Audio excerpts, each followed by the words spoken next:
Hello, everyone. Welcome to our seventh session of Feminist Catharsis.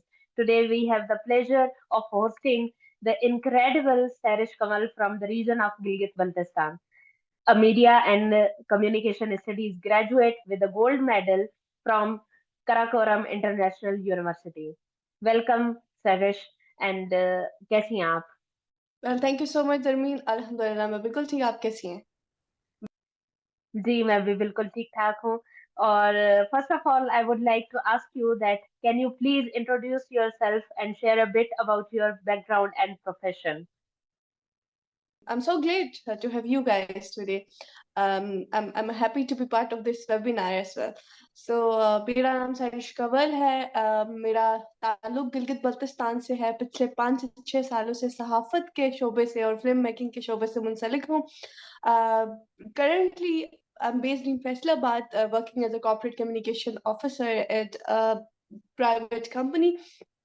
और साथ में अपनी फिल्म मेकिंग की एक्टिविटीज, फ्रीलांस जर्नलिज्म की एक्टिविटीज साथ साथ कर रही हूँ।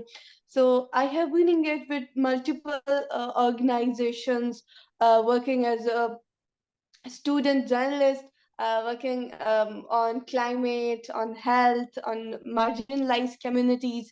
So ये topics जो है वो mostly मेरे domain में रहे हैं। community journalism मैंने बहुत ज़्यादा इसके ऊपर focus किया है, and I have been awarded with Citizen Journalist Award in 2022 by Media Matters for Democracy। और हमारी एक फिल्म जो लेट सीमा इकबाल, मेरी best friend, she is no more with us right now, but उनके साथ मैंने फिल्म मेकिंग का जो करियर था वो स्टार्ट किया था। और हमने नंबर ऑफ डॉक्यूमेंट्रीज डायरेक्ट किया, छोटी छोटी फिल्में जिन्हें हम कहते हैं डॉक्यूमेंट्री फिल्म्स हमने बनाई, एंड कुछ उनमें से national and international film festivals में भी उनकी स्क्रीनिंग हुई। And apart from that, I have been working with Radio Pakistan and working with multiple web channels as a freelance journalist, as a newscaster, as a reporter.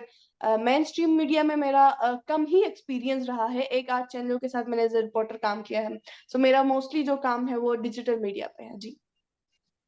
Okay, तो इसके बाद मैं आपसे पूछना चाहूंगी आपकी जो एक्सपीरियंस है और आपकी फील्ड है, जैसे कि आपने बताया भी काफी फील्ड आपकी जो है वो ब्रॉड लगती है और जर्नलिज्म का भी, फिर एक्टिविज्म भी आप करती हैं, डॉक्यूमेंट्रीज आपने बनाई है, तो आपका जो तजुर्बा है इससे तो हमें लग रहा है कि आप बहुत कुछ इससे सीखी भी हैं। आपका जो एक्सपोजर है वो भी उससे बहुत ज्यादा ऑब्वियसली होगा। So as a woman in your profession, ऐसे कौन से स्पेसिफिक चैलेंजेस हैं जिनको आपने इनकाउंटर किया है अपनी फील्ड में काम करते हुए, या ऑब्वियसली फिर आपका काम भी ऐसा है कि आप बहुत ज्यादा ट्रैवल भी करती होंगी? Yeah, and actually I enjoy traveling. I do travel रात को, दिन को, anytime, and I really enjoy it. और अल्हम्दुलिल्लाह हर जो सवारी है जिस पे बंदा ट्रेवल करता है, कर सकता है, उस सब में मैंने ट्रेवल किया है, and I really enjoyed it.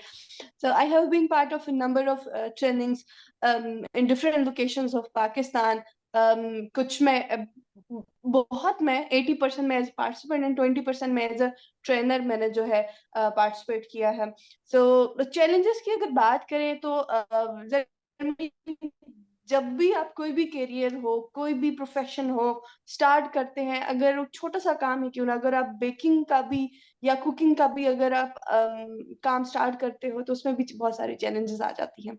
फिर इसी तरह से आप अगर कोई ब्रॉडर लेवल पे कोई इनिशिएटिव लेती हैं, क्योंकि काम कोई भी छोटा बड़ा नहीं होता है, इनिशिएटिव्स होती हैं, आपकी मेहनत होती है, और फिर उस फील्ड में आपका एक्सपोजर होता है।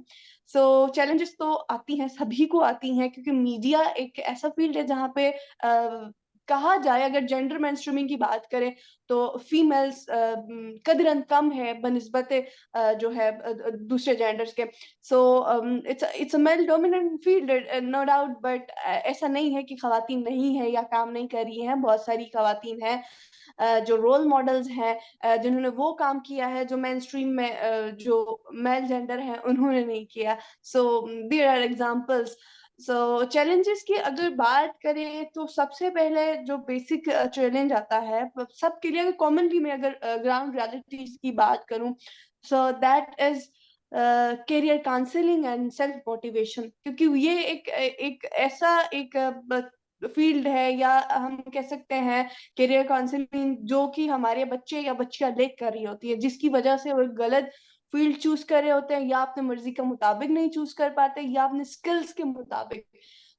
फिर वो क्या होता है कि उसमें जाके एक्सेल नहीं कर रहे होते, क्योंकि अल्लाह ताला ने हर इंसान को किसी एक खास मकसद के लिए पैदा किया होता है, और उसी मकसद के तहत उनको कुछ खास स्किल्स भी दी होती हैं, कुछ गाइडलाइंस भी दी होती है। The thing is we just have to clear the path. वो एक कहते हैं ना कि एक मुसव्विर ने कहा था कि कोई भी पेंटिंग होती है तो मैं उसको सिर्फ उससे जो है एक्स्ट्रा चीजें हटाता हूँ, बाकी वो पेंटिंग तो बनी हुई होती है। तो सेम इज द थिंग कि जितने भी बड़े लोग जिस भी फील्ड में गुजरे हैं, उनका यही है कि चीजें ऑलरेडी प्लान्ड है, बस हमने वो पाथ जो है उस तक पहुंचने की जरूरत है। तो करियर काउंसलिंग एक बहुत बड़ा एक चैलेंज है।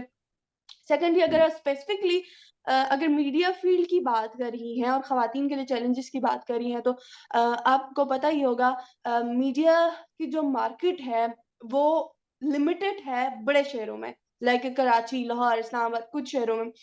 छोटे इलाके के जो जर्नलिस्ट है या जो जितने भी लोग हैं, वहां पे सिर्फ खवातीन नहीं, मर्दों के लिए भी मसले हैं।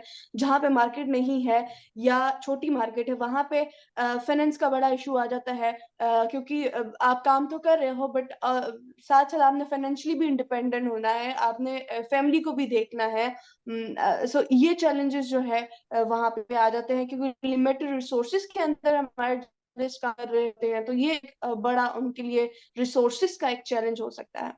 And the third thing is societal pressures, being a female, या फिर being a person from a marginalized area और a sector, information dark area, जहाँ पे कहेंगे कि जहाँ पे उस फील्ड में जो है लोग अभी इतने नहीं है, या लोगों के अंदर इतना शऊर नहीं है उस फील्ड के अंदर।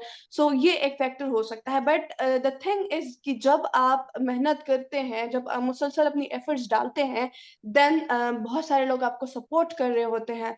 That's the motivation. सो या चैलेंजेस जहाँ पे होती हैं, वहां पे अपॉर्चुनिटीज भी होती है। The journey is not that easy जो आज नजर आ रही है, उसके पीछे एक बंदे की या एक बंदी की बहुत ज्यादा मेहनत शामिल होती है, उनके एक स्ट्रगल शामिल होती है। That's okay. तो That's so हमें sweet. पंद्रश ने भी ज्वाइन किया है आज। इट। मैंने पहले उनको इंट्रोड्यूस नहीं करवाया है, मैं भूल गई थी। पंद्रश, वेलकम टू द शो।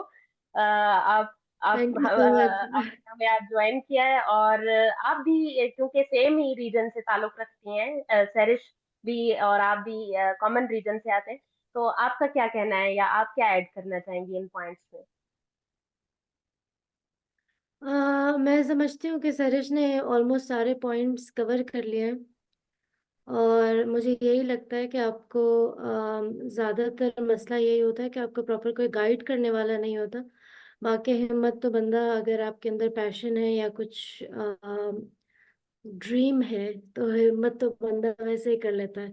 लेकिन फिर वही करियर काउंसलिंग वाली बात आती है कि आपको, क्योंकि मीडिया की फील्ड के अंदर भी सिर्फ एक डायरेक्शन थोड़ी है, बहुत सारी या चीजें हैं जो लोगों को पता नहीं होती। और वो समझना, आई थिंक, अगर एक बंदा किसी मीडिया के पैशन से फील्ड एंटर कर रहा है, पढ़ाई में जा रहा है या XYZ शौकिया जा रहा है, लेकिन उसके अंदर इतने ज़्यादा ब्रांचेस हैं, उसको फिगर आउट करना कि कौन सी ब्रांच है, और आपके जैसे सैरिश ने बोला कि आपके स्किल के साथ कौन सी ज़्यादा सूट करती है ब्रांच, या कहाँ आप एक्सेल कर सकते हो। आई थिंक वो एक प्रॉपर जर्नी होती है, एक कंटिन्यूअस फेलियर सक्सेस की एक कहानी होती है। थैंक यू सो मच पंद्रश फॉर योर इनपुट। एंड सरिश, मेरा अगला सवाल आपसे ये होगा कि आपने एसओसी फिल्म्स के साथ भी काम किया है, शर्मीन उबैद चिन्नॉय फिल्म्स के साथ। तो वो जो कोलैबोरेशन थी, वो किस तरह की रही, या क्या आपका एक्सपीरियंस था उनके साथ काम करने का, उसको भी आप जरा बता दें हमें। Sure, sure. I'm so glad to share. Actually, Pataka Pictures was a project is a project actually of SOC Films and Scottish Documentary Institute. इन दोनों की collaborations है, and we are privileged to be the first batch of Pataka Fellowship.